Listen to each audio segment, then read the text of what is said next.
padroeira de um povo a lutar, a gente mineira te quer exaltar, não só lá na serra. Amado irmão, amada irmã, saúde e paz. Unidos ao coração de nossa mãe, amada Mãe Maria, nos deixemos por ela inspirar, abrindo nosso coração à ação do Espírito Santo de Deus, para que ao proclamar a palavra, nos deixemos por esta palavra santa e amorosa de Deus nos interpelar e assim podermos progredir no caminho de nossa conversão, qualificando o nosso modo de viver, sobretudo a partir do reconhecimento importante da nossa condição de pecadores e de frágeis. Por isso precisamos também fazer brotar em nosso coração, como a palavra hoje nos indica: Pai, pequei contra Deus e contra ti, já não mereço ser chamado teu filho. A nossa conversão precisa da força transformadora da graça amorosa de Deus agindo em nós. É oportuno que nos diz nos sermões São Pedro Crisólogo.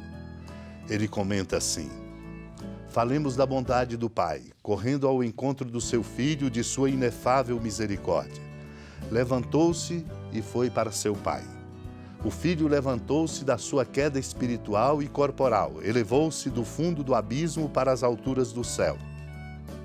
Junto do Pai Celeste, o perdão eleva o Filho muito mais do que a falta que o fizera cair. Levantou-se e voltou para seu Pai. Ele partiu.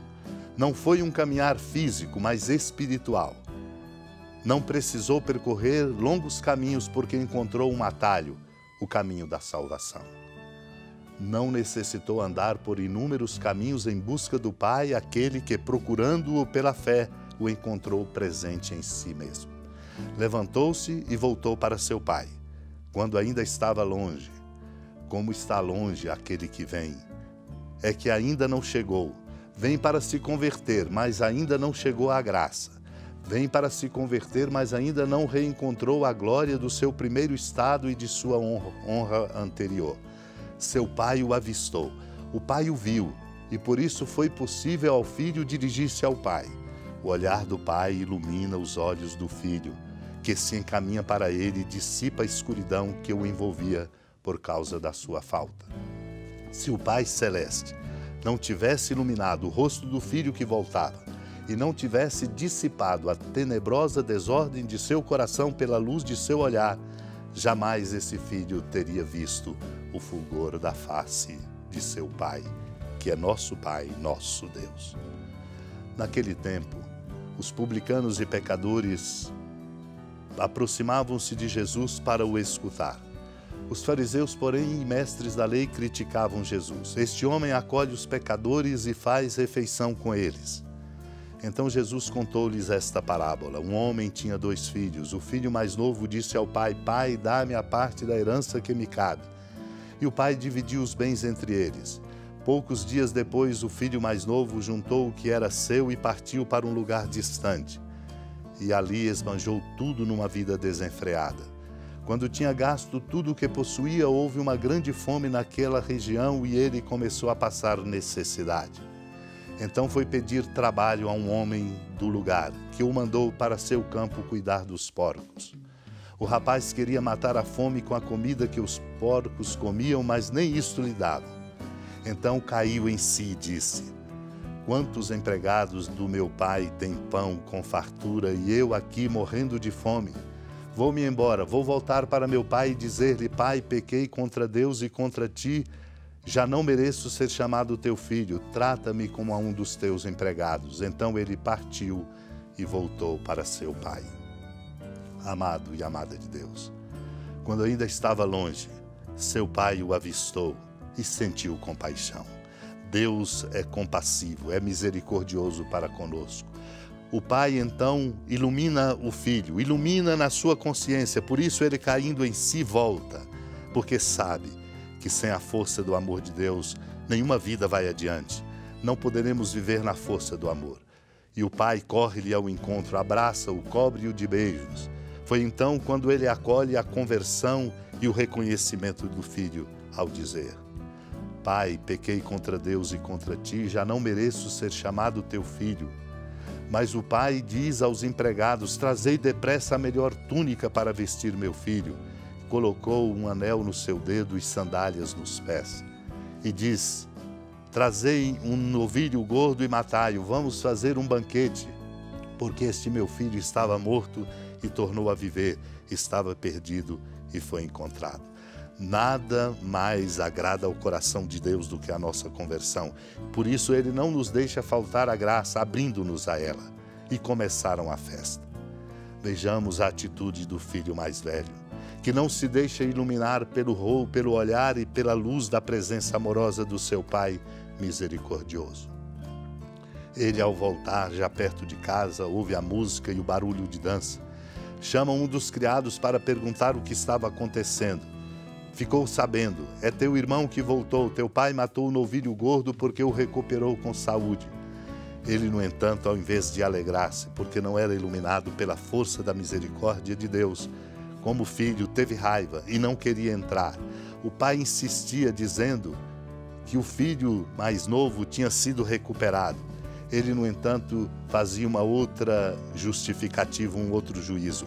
Eu trabalho para ti há tantos anos, jamais desobedeci a qualquer ordem tua, e tu nunca me deste um cabrito para festejar com meus amigos.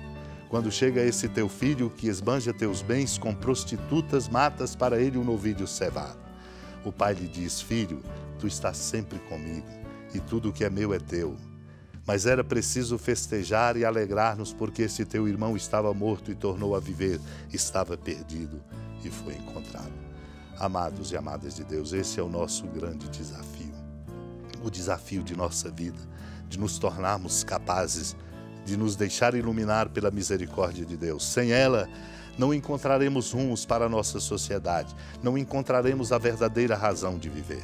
Supliquemos a Deus a graça desta compreensão e desta profunda abertura do nosso coração ao seu amor, para que nós possamos nos colocar de pé e vivermos a alegria mais profunda e mais duradoura, que é a alegria da fraternidade solidária entre nós, enquanto caminhamos para o reino definitivo.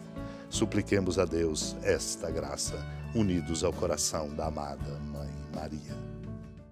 Senhora da piedade, Mãe Virgem do Cristo Deus. Lembrai-vos, ó piedosíssima Virgem Maria, que nunca se ouviu dizer que alguém daqueles que, tendo recorrido à vossa proteção, implorado a vossa assistência e reclamado o vosso socorro, tenha sido por vós desamparado.